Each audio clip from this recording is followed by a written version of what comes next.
Kippour, c'est beaucoup moins grave que Shabbat. Les gens ne comprennent pas ça. La source de toutes les bonnes midotes, c'est l'humilité. La source de toutes les mauvaises midotes, tous les mauvais traits de caractère, c'est l'orgueil, c'est l'ego. L'ego. Aïe.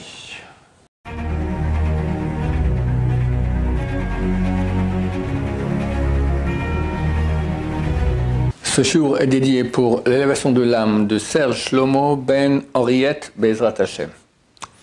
On pose la question ici, comment travailler ces midotes? En bon français, c'est mauvais traits de caractère. Et c'est bon. Chacun il a des bons et mauvais, il faut travailler, faire augmenter les bons traits de caractère et corriger les mauvais traits de caractère. Il faut savoir que c'est la base des bases. Rabbeinu Hari, l'auteur de toute Kabbalah moderne, lui n'a rien écrit, mais c'est son élève qui a écrit, Rabbi Chaim Vital. Et il a écrit dans toute la Kabbalah qui est étudiée par les kabbalistes. Il a écrit un livre qui est un livre pas trop de Kabbalah, tout à fait accessible pour le commun des mortels, qu'un livre de Moussa, un livre sur justement qui est censé nous booster en avant pour mieux servir Dieu. Ce livre s'appelle Sha'arei Kedusha, les portails de la sainteté. C'est pas traduit en français que je sache. Ça vaut la peine de lire ce livre quand même. Là-bas, au premier ou deuxième chapitre, il écrit que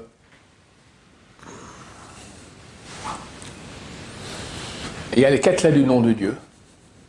4 lettres du nom de Dieu, Yud Ke Vav Ke, qui correspondent à 4 traits de caractère qu'il y a dans l'être humain, en bien et en mal. Un, c'est la paresse. Au contraire, le zèle, la rapidité à aller faire des mitzvot. Ça correspond aussi aux 4 fondements du monde. Les 4 fondements du monde. La terre, l'air, le feu et l'eau. La terre correspond à la paresse, la force d'inertie. Tu peux voir le matin, bien que tu as dormi quelques bonnes heures, arriver à soulever le bras, déjà c'est difficile. Tout le corps se lever, très difficile. Il y a le plus grand de la génération qui est décédé il y a quelques années, c'est le Rav Eliashiv.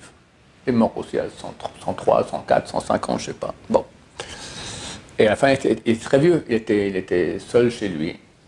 Alors ils ont mis des caméras pour observer qu'est-ce qui se passe si jamais il a besoin d'aide. Alors lui, il dormait 4 heures par nuit. Mais quand le réveil sonnait, c'est pas qu'il se réveille, après un moment on lève la couverture, et après il s'assied, puis il se recouche, d'accord. Directement il s'asseyait, attendait quelques secondes, parce que c'est écrit qu'il ne faut pas se lever d'un coup, et hop, il se levait, terminé. Il n'y a pas de discussion. Une puissance contre la paresse du corps. Ensuite, il y a l'eau. L'eau, c'est la recherche des plaisirs. Nourriture, femme, etc. Tous les plaisirs terrestres. Après, il y a feu. Feu, c'est la colère. Et après, il y a l'air. L'air, c'est la hauteur. C'est l'orgueil. Et blablabla, la parlotte. Attends, le Rav Chaim Vital, il explique que ces 4 bases, ça c'est l'homme. Et là-bas, tu as les midotes. Donc les traits de caractère font partie d'une de ces 4 catégories. Tous. Et c'est seulement lorsque ces parties-là sont déjà réparées qu'on y plante les mitzvot. Il y a 613 lumières spirituelles qui sont dans Dieu et que Dieu a ordonné par rapport à ces lumières spirituelles de pratiquer certaines mitzvot. Il faut comprendre que ces mitzvot-là, elles sont éternelles vu que c'est dans la divinité elle-même. Mais ça change. C'est clair que le premier homme au paradis, Dieu lui a ordonné de les shomra ou les ovda. Tu vas le garder, ce paradis, et tu vas le servir, ce paradis. C'était un champ, il fallait travailler. C'est quoi le travail qu'il y avait à faire là-bas? Le garder et le servir. Le garder les lois négatives et le servir les lois positives. Donc il y a aussi des lois. Mais au paradis, ce n'est pas le même monde qu'il y a ici. Ça n'a rien à voir. Mais néanmoins, là-bas aussi, il y avait ces 613 lois. Et dans quelques jours, Mashiach vient, Bezrat Hashem, je crève d'envie de vous faire un petit cours là-dessus, peut-être à la fin je ferai un petit cours, rappelez-moi. Il y aura aussi les mitzvot, mais elles vont changer. Peu à peu, elles vont changer. Mais il y aura toujours 613. À quoi cela ressemble? Je vous dis H2O. H2O, qu'est-ce que c'est? Hydrogène, 2 oxygènes. 2 molécules d'hydrogène pour une d'oxygène. Et c'est quoi? De l'eau. C'est vraiment que de l'eau? C'est de l'hydrogène et de l'oxygène. D'accord, mais il dit c'est de l'eau. Il y a quelqu'un de... Passe-moi s'il te plaît de robinet, sors-moi un peu de molécules d'oxygène pour...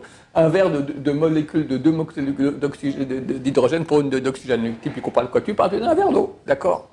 En fait, l'eau, elle est sous forme d'eau depuis 0 degré, de nos degrés à nous, pas les Fahrenheit, jusqu'à 100 degrés, au bord de la mer. À 100 degrés au bord de la mer, l'eau commence à bouillir et se transforme en vapeur. Lorsque tu montes en altitude, cette température elle est plus basse, avec 99, 98, etc. Entre 0 et 100, c'est de l'eau. Moins que 0, c'est de la glace. Plus de 100, c'est de la vapeur. Maintenant, je te dis la vapeur, c'est quoi? Tu me dis H2O. Tu dis la glace, c'est quoi? H2O. Ben, pourquoi elles sont différentes? En fait, c'est la même chose, mais elles ont une configuration différente en fonction du milieu ambiant. On est d'accord là-dessus? Idem, les 613 mitzvot. C'est la même réalité qui est divine, mais d'après le milieu ambiant, elles auront une autre configuration.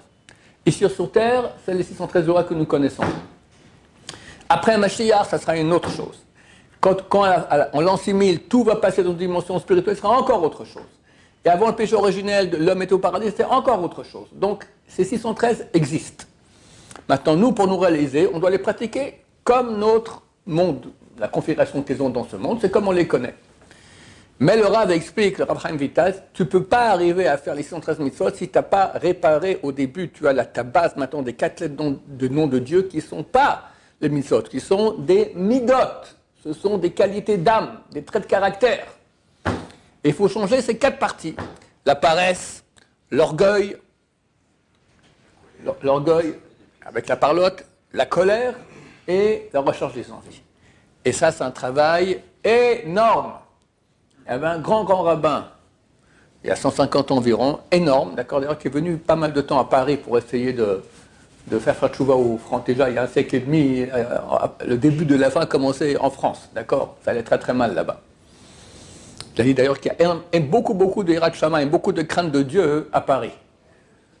Il a dit, tout celui qui va là-bas, il perd sa crainte de Dieu. Donc, il y a plein de crainte de Dieu qui est posée comme ça, délaissée par terre. Il y a 150 ans, il a dit ça. Il a dit, c'est plus dur de changer une mida que d'apprendre tout le chasse. Le chasse, c'est toute la Gemara, 2700 pages. C'est plus facile de faire le chasse, finir tout le chasse, que de changer une mida. Alors chacun doit connaître ses mauvaises midotes, et plus que cela, c'est écrit connaître ses bonnes midotes. Parce que grâce à cette bonne midote, il pourra changer ses mauvaises midotes. Mais il y a un travail à faire, c'est super important. Surtout aujourd'hui, où les gens sont gâtés, ils ne sont pas habitués à la dure. La vie, elle est dure, mais elle n'est pas aussi dure au niveau physique comme c'était un temps. Un temps, les gens étaient habitués à la dure, alors ils savaient aussi dans leur vie supporter des chocs, d'accord, facilement. Aujourd'hui, pas du tout. Dès que quelqu'un se marie, ça ne va pas un peu, tac, il divorce, d'accord. Je crois qu'il y a beaucoup plus de couples divorcés aujourd'hui que de couples mariés. Et les couples mariés, des fois, c'est bien pire que les couples divorcés, d'accord. C'est rare que ça marche bien. Pourquoi? Les midotes. Donc c'est super important. Dieu met un accent très important dans les relations entre l'homme et son prochain. Beaucoup plus importante que sur d'autres mitzvot, les mitzvot qui ont Dieu et l'autre, entre l'homme et Dieu. D'accord? Alors tu verras des gens qui sont super froum, ils font Shabbat extra, ils ont des super beaux tefilines, un beau talit, ils font leurs prières. Mais dans les relations avec son prochain, exécrable. Et c'est qui son prochain? Ça peut être son copain à la synagogue qui est assis à côté de lui, ça peut être son collègue, ça peut être son directeur, mais c'est surtout sa femme et ses enfants, et ses parents, et ses beaux-parents. Au féminin. c'est marqué qu'une belle-mère, elle aime beaucoup son premier khatan, son premier fiancé. Donc de faire attention de ne pas être, spécialement de ne pas être en héros, de ne pas être isolé. Il y a un danger. Par contre, elle a une haine naturelle pour sa belle-fille. La première et les autres aussi, mais plus la première. À un point tel, il y a une loi dans le Talmud, c'est écrit, Shulchan Aruch a été tranché dans Masechet Eruvin, que à l'époque, il y avait des cours communes. Il y avait plusieurs maisons, il y avait une cour commune. Maintenant, on n'a pas le droit de porter dans la cour commune. Pour pouvoir porter, il faut faire un Eruv Hatzerot. On prend un pique-nique, on met chez quelqu'un, on dit voilà, nous tous, ce pique-nique nous appartient. C'est comme si on mange tous ensemble. Bien que chacun va manger chez lui à la maison, mais c'est comme si on mange tous ensemble. Ça fait que maintenant la cour devient un domaine privé. Et on peut transporter là-bas, porter là-bas pendant Shabbat. Qu'est-ce qui se passe si un des habitants de ces maisons-là, ce Shabbat, il n'est pas là. Il sera absent. Alors c'est un problème. Il doit annuler son domaine. Comme ça, c'est pas comme s'il y a les autres et lui. Il a annulé son domaine, c'est comme s'il n'est pas là. Donc tous les autres, ils font qu'un seul domaine, ils peuvent porter dans la cour. Il y a un seul cas où cette annulation ne marche pas. C'est s'il va passer Shabbat chez ses parents. Pourquoi ? Il y a une chazaka, il y a une présomption très claire qui revient au milieu du Shabbat chez lui à la maison. Lui, il a annulé. Il revient au milieu du Shabbat, ça ne va pas. Pourquoi il a annulé ? Parce que sa femme, elle a fait la bagarre avec sa mère. D'accord ? Les deux se sont criés dessus. Là, allez, je rentre chez moi. Tac. Et sa femme lui dit, allez, on rentre. D'accord ? À ce point-là, il y a une présomption dans ce genre-là. Donc il faut faire super attention dans les relations entre les belles-mères et les belles-filles. Ça demande un travail de midot. Et Dieu met un accent très, très, très grand là-dessus. J'ai rencontré il y a un mois environ l'intendant le francophone du Rav David Abou Hatzera. Fils de Baba Mer, petit-fils de Baba Saleh, un des seuls hommes aujourd'hui de la génération qui a Ruach HaKodesh. D'accord ? Très, très grand rabbin, à Naharia. Alors son intendant, le Rav Moshe Ouzan, il m'a dit que le Rav, il souriait sans cesse. C'est encore l'époque où il y avait encore tous les missiles qui venaient de Hezbollah, du Liban. Il disait, c'est rien du tout. Et il sourit sans cesse et dit, ma chère, c'est une histoire de jour, il va arriver bientôt. Mais il a dit, le plus important pour que ma chère vienne, il faut qu'il y ait l'amour entre les gens. Il n'a pas dit Shabbat, il n'a pas dit la débauche. Shabbat, quand je dis Shabbat, les gens ils ne comprennent pas ce que c'est important, Shabbat, d'accord ? Si quelqu'un maintenant, il me dit, je dois transgresser Shabbat une fois, ou bien, je mange du porc toute ma vie, tous les repas. Qu'est-ce qui est préférable ?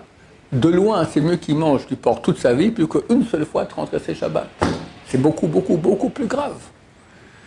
Donc, chaque Français moyen, tu lui dis côte de porc, côtelette de porc, jambon, la Easter. La plupart des bons juifs farades, ils ne mangent pas de porc. Shabbat, ouais, bon, nous on fait à moitié.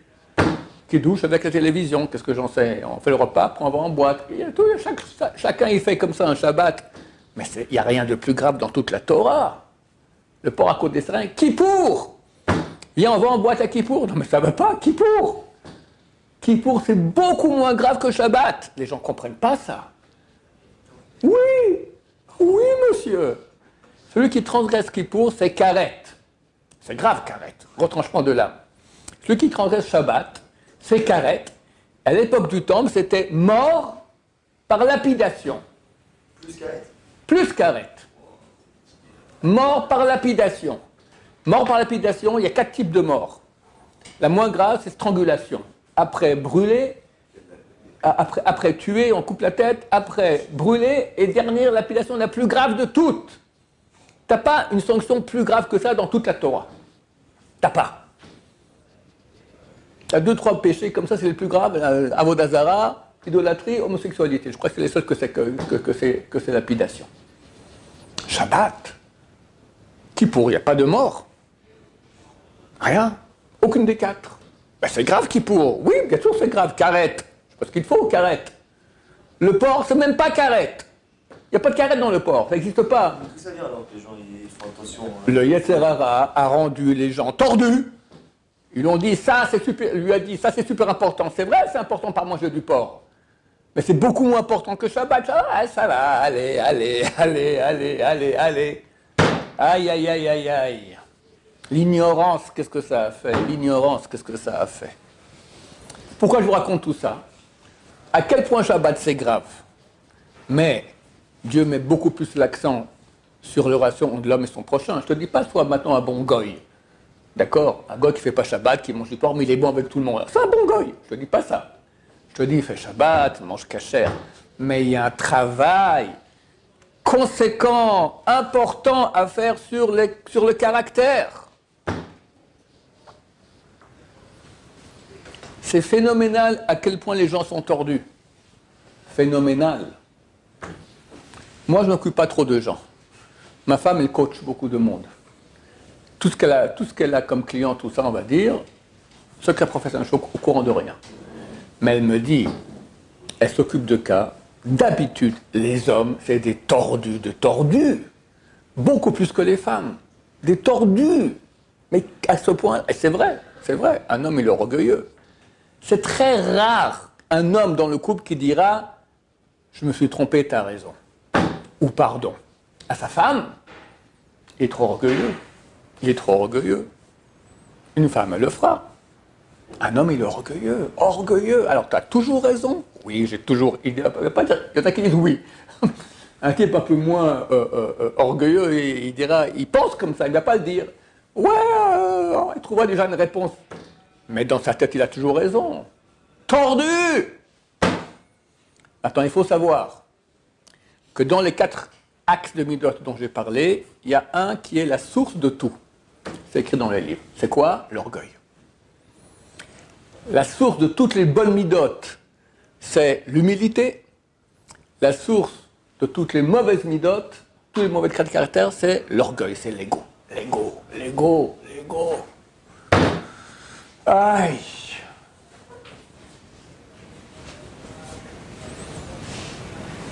Et alors, comment on diminue son orgueil? Comment on redescend sur cette phrase? Alors, il faut lire comment on fait. Je vais parler d'autre chose, mais tu poses la question, on va dire comment on fait. Il faut lire des livres tous les jours, au moins 10 minutes, si possible une demi-heure, sur ce sujet-là. D'abord, lentement, ça fera son effet. Il ne faut pas lire en tant qu'apprentissage d'informations que je ne connaissais pas. Au moment où on comprend très bien le message, on le connaît, mais on rappelle ça à notre conscience. Tu le sais ici, mais ici au niveau du vécu, tu ne le sais pas. Et tout le truc, c'est arriver à faire descendre ces informations-là de ma tête à mon cœur. Donc il faut lire en s'imprégnant. Tu relis et tu relis le passage encore même une 3e fois pour t'imprégner. Tu essaies de penser dans quel cas dans ta vie maintenant tu dois agir, dans quel cadre, quel dessin, tu fais des dessins, des choses, dans ce cas-là, attention, si je réagis comme ça, c'est pas bien, si je réagis comme ça, c'est bien. Quand tu arrives dans ta vie, hop. Alors, ou bien au début, mais ta pulsion négative, elle est trop forte, au bout d'un moment, tu vas retenir, en travaillant, on arrive. En travaillant, on arrive. À des gens qui étaient des super coléreux. Le Rav Samba Shaoul, c'était un super coléreux. J'ai travaillé, il est devenu calme comme un cours d'eau, d'accord? Rien, nul. Oui, attends, il était avant, oui. Une question, mais en réalité, on dit ça, mais c'est pas facile du tout. Parce qu'une Pas facile du tout? Je m'excuse. Pas facile du tout. Qui dit que c'est facile? Je te dis, t'étais absent. C'est plus facile de connaître tout le chasse que de changer une mida. J'ai cité ça avant que tu viennes. Oui. Mais alors, on fait rien, on travaille. Et on peut changer. Et on change. Il y a 2 façons de changer. Soit on fera le moussard, soit ta femme, elle va tellement pleurer, elle va être tellement triste. Pas la tienne, celle de machin, de Ahmed, d'accord? Elle va tellement faire des scènes que ou tu vas divorcer, ou tu vas changer. C'est ce qu'on dit ici à l'armée en Israël. On avait un dicton qui était ce qui ne rentre pas par la tête, rentre par les pieds. On dit à un groupe de soldats, faites ce travail-là. Ou attention de ne pas transgresser cela. Bon. Alors, il y en a qui comprennent, et le font. Il y en a qui ne comprennent pas. Alors qu'est-ce qu'on fait? On les fait courir. Tu vas là-bas, à 500 mètres l'arbre, tu cours, tu reviens, tu as 3 minutes. Il arrive 3 minutes 10. Repart, 3 minutes. Au bout d'un moment, le type, il commence à tout faire, il a bien compris. Ce qui ne rentre pas par la tête, rentre par les pieds. Ça veut dire, Tu as un Yetzer Hara. Ce Yetzer Hara, c'est une bête sauvage qui est en toi, un fauve, d'accord? C'est clair que tous les animaux sauvages sont bien, bien, bien plus gentils que beaucoup d'êtres humains. Que beaucoup d'êtres humains. C'est clair. Un animal sauvage, il fera du mal parce qu'il doit manger. Il ne fera pas le mal pour le mal. L'être humain, il fait le mal pour le mal. Et comment? Shem Ishmor. Donc, tu as une pulsion maintenant animale. Maintenant, l'animal, si tu as un âne, d'accord, tu lui dis avance, il ne veut pas avancer. Sois gentil, mon âne, mignon, viens, avance, avance, avance. Il ne va pas avancer. Tu prends un bâton, bim, et il avance. Les animaux ne comprennent pas l'intelligence. Ils comprennent, les animaux, ils ont une seule échelle de décision, c'est fuir la souffrance, rechercher les plaisirs. Donc si maintenant l'âne, il préfère pour son plaisir ne pas bouger, tu lui feras mal à un point où il va comprendre qu'il a avantage à avancer plutôt que de rester immobile. Il va avancer. Nous aussi, on fonctionne comme ça.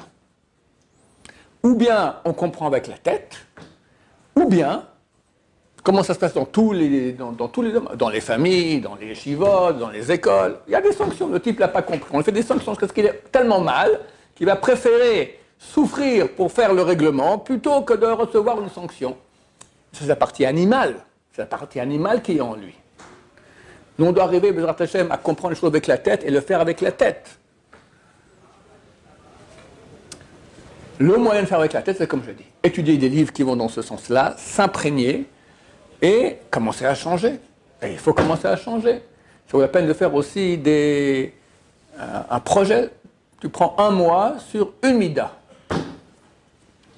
Je prends maintenant ce mois-là, faire attention de jamais mentir. Et tu lis beaucoup là-dessus, tu fais attention. Après, tu prends sur toi pendant un mois de jamais te mettre en colère. Après, tu prends pendant un mois d'arriver toujours à l'heure. Après, tu prends pendant un mois, tu prends sur toi d'être souriant avec tout le monde. D'accord? Voilà, c'est un travail comme ça. Donc, tu fais des projets et ça avance, bien sûr, c'est clair. Mais si tu restes rien, bah, tu resteras un fauve. Un fauve, un fauve, un fauve, un fauve. Chamishmor. Oui. Est-ce qu'on peut changer ces midotes ou est-ce qu'on peut juste les étouffer? On peut changer, on peut étouffer, on peut changer, on peut tout faire. Mais ça demande beaucoup de travail. Oui. On a quand même un bel exemple, Moshe Rabbeinu. Moshe Rabbeinu, c'était... Ouais, bien sûr. Ça ne manque pas de bon exemple. Tous nos ancêtres, qu'est-ce que c'était des géants, des géants. Moshe devait être orgueilleux, il devait avoir les pires traits. Je ne sais pas si c'est vraiment l'histoire, mais... On a fait un dessiné, on montrait un roi, il dit mais c'est une ordure ce type-là. Il a tout de façon naturelle. Il s'est travaillé. Mais d'où on vient? Qui s'avra Mfaki Yaakov? Rachel Imenu. Elle aime son mari. Elle va se marier. Elle donne les signes à sa sœur pour pas qu'elle ait honte. Et parfois elle perd son mari. Elle savait que si elle n'avait pas lui, elle se marie avec Esav. Qui peut faire un truc pareil? Qui peut faire un truc pareil? C'est ça, Israël. C'est ça, Israël. Les rois d'Israël, c'est quoi les rois d'Israël? Les rois des Goïm. C'est marqué, la Gemara, elle dit, quand il y a un roi Goï, il faut courir aller le voir pour faire une bracha. Il y a une bracha à faire. Baruch ata Hashem l'Elokeinu melech haolam, ma chère. Baruch ata Hashem l'Elokeinu melech haolam, Natan mikvodo le basar vadam. Mais un vrai roi, pas Macron. D'accord? Un roi, c'est un Kim Jong. Non. Ou Poutine, ouais. Parce que c'est des rois. Le type, il s'est liquidé. C'est un vrai roi aujourd'hui. C'est quoi? Macron, c'est quoi? Lui, de faire une bracha. Non, nous, quand on le voit, on fait la bracha. C'est un très grand tikkun. C'est le tikkun des yeux le plus haut de la couronne. Il y a 10 sphères. La plus haute s'appelle le keter, la couronne. C'est un très grand tikkun. C'est quoi cette bracha? C'est quoi? Nathan qui a donné c'est Nathan mikvodo de sa gloire à du chair et du sang. Dieu a donné sa gloire au roi. D'accord, mais c'est un roi, pas aujourd'hui, en Europe, en Occident, d'habitude, un roi, ça devient le bouffon. Tout le monde se moque de lui toute la journée. D'accord, c'est à peu près ça. Mais un vrai roi, comme Poutine ou comme Kim Jong, d'accord, le roi du Maroc peut-être aussi. Voilà. Quelqu'un au Maroc, il dit un truc sur le roi de... on ne sait pas s'il ressort de prison. Oui, il faut le voir.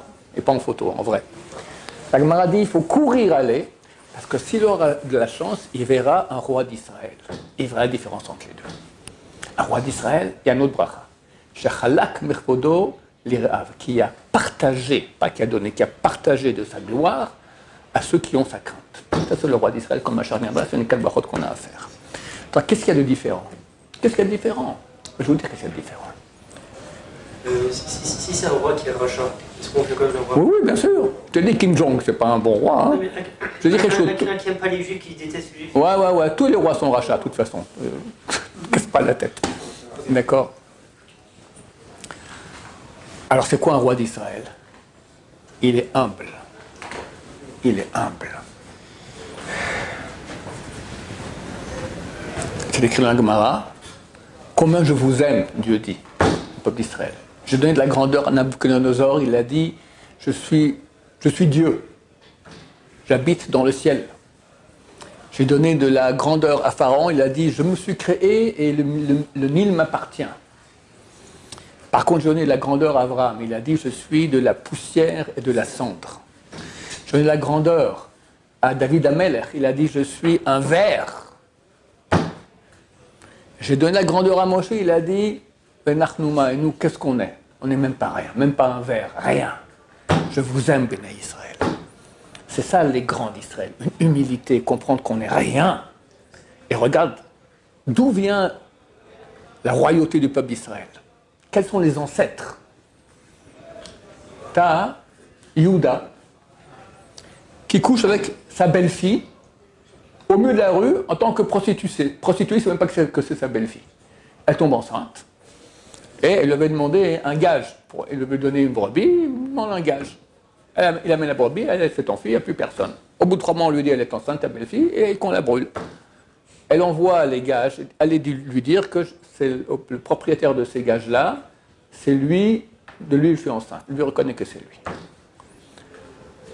Alors, il aurait pu rien dire, et on la brûle. Comme ça aurait fait un roi Goy, parce que ça la fout mal, c'est un roi, Yehuda. T'imagines un peu la honte, la couche d'une prostituée comme ça dans la rue. La honte, sa belle-fille. Il aurait pu dire, bon ça va, ne la brûlez pas. On aurait pu trouver une autorisation, parce que même après la on n'aurait pas dû la brûler. Il a fait ça un peu plus pour l'exemple. Et on aurait colmaté l'histoire, personne ne sait qui c'est. Il a reconnu en public. En public. Devant qui? Devant son père, devant son grand-père, devant le Bédine. C'est de moi qu'elle est tombée enceinte. Quel courage! Quel courage! Et elle a dit, s'il ne reconnaît pas, eh ben, je vais me faire brûler. Je préfère me faire brûler plutôt que de lui faire honte en public. De là, on dit à Israël, il est agréable de se jeter dans la fournaise plutôt que de faire honte à son prochain en public. D'elle est sortie la royauté d'Israël, tous les rois d'Israël, le roi David, le roi Salomon et le Mashiach. Vous voyez d'où on vient? C'est quoi la grandeur des grands d'Israël? Donc, pauvre type qui ne veut pas s'écraser devant sa femme, qui lui fait de misère, et à ses enfants, et à ses parents, et à ses beaux-parents, écrase-toi! D'où tu viens? Écrase-toi! Voilà, je crois que j'ai fini mon cours. Baruch Adonai, l'olam, amen va amen.